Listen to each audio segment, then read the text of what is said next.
Do you wish to make changes to your existing SIP? Here is how you can modify the amount, scheme name, or tenure of the scheme without having to register a new SIP or a separate biller. Modify your existing SIP.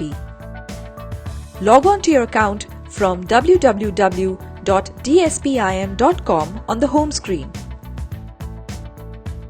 Once you've logged in, click on Systematic Plans.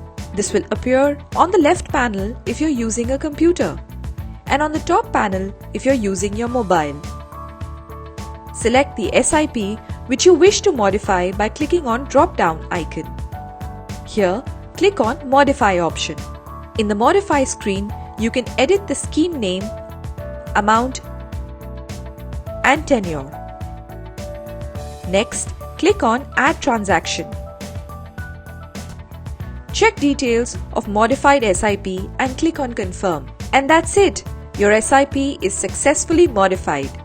Please note it takes about 15 business days for these changes to be incorporated and reflect in your account.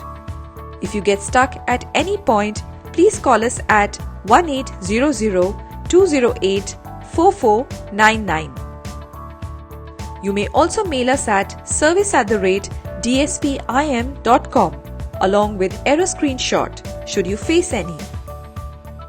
Mutual fund investments are subject to market risks. Read all scheme-related documents carefully.